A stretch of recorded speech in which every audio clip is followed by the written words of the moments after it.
Michael Bracewell যেভাবে bat করছিলেন তাতে মনে হচ্ছিল পেশর জালমি বোধহয় 200টা ছাড়িয়ে যাবে, তবে সেটা ঘটেনি।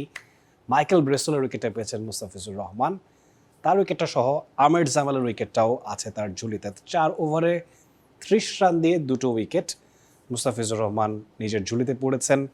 এবারের পিএসএলে প্রথমবারের মতো একের বেশি উইকেট তিনি পেয়ে দেখালেন। প্রথম ম্যাচটাতেই 4 ওভারে মাত্র 19 রান দিয়ে একটা উইকেট নিয়েছিলেন, তারপর 4 ওভারে 20 রানেও একটা উইকেট নিয়েছিলেন।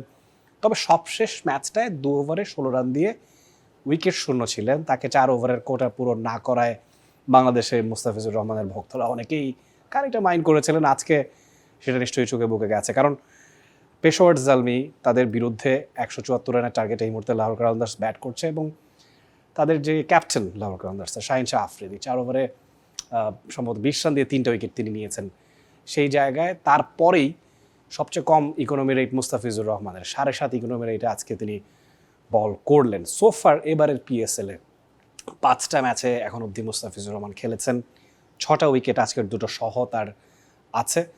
20.33 তার এভারেজ, এবং সম্ভবত 7-এর একটু বেশি তার ইকোনমি রেট। যেই ধরনের বোলিংটা করে চলেছেন মুস্তাফিজুর রহমান, এটাই চিরচেনা মুস্তাফিজুর রহমান। হ্যাঁ, নামের পাশে উইকেট হয়তো বা আরও 2, 3, 4টে বেশি হতে পারতো, সেটা হয়নি। তবে কনসিস্টেন্সি একটা জায়গায় মুস্তাফিজুর রহমান আরও একবার প্রমাণ করেছেন কেন তিনি world class.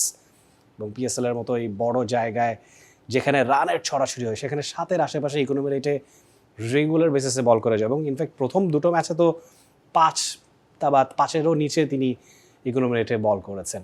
This is quite interesting, এবং দেখতে খুব কি বলবো মন জুড়িয়ে যাওয়ার মতো বোলিং মুস্তাফিজুর রহমান করে চলেছেন। সেটা যে কোনো জার্সিতেই হোক না কেন। আইপিএলে তার খেলবার কথা ছিল কেকেআরের হয়ে, এটা নিয়ে অলরেডি সোশ্যাল মিডিয়াতে নানান রকমের ট্রল, নানান রকমের পাঞ্চ মিমস তৈরি হচ্ছে যে মুস্তাফিজুর রহমানকে কী পরিমাণে মিস করছে কেকেআর। সেটা তাদের মাঠের পারফরমেন্সে অনেকখানেই বোঝা যাচ্ছে। ব্লেসিং মুজারাবানি তার পরিবর্তে এসেছিলেন, খুব যে একেবারে ওয়ার্ল্ড ক্লাস বোলিংটা করছেন তা নয়, একটা ম্যাচে উইকেট পেয়েছিলেন, আবার খুব রুচেও ছিলেন। সেই জায়গায় মুস্তাফিজুর রহমানের দিকে তাকালে পিএসএলে ঈর্ষা জাগানিয়া পারফরমেন্স সেটাকে বলাই যায়। বাংলাদেশের হয়ে হোক, বিপিএলে সবশেষ রংপুর রাইডার্সের হয়ে খেলেছিলেন, পিএসএলে তিনি পারফর্ম করছেন।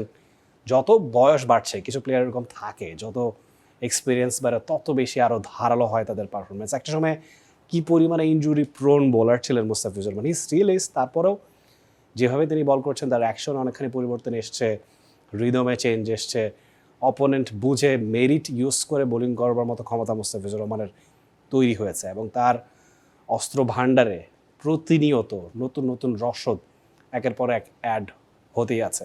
সেই জায়গায় মুস্তাফিজুর রহমান আর সবার থেকে আলাদা। Rifat Tanvir Rafi, T Sports. For more updates, subscribe to our YouTube channel and click on the bell icon. Follow us on Facebook and Instagram. Download T Sports app to enjoy exciting games and highlights. Visit tsports.com.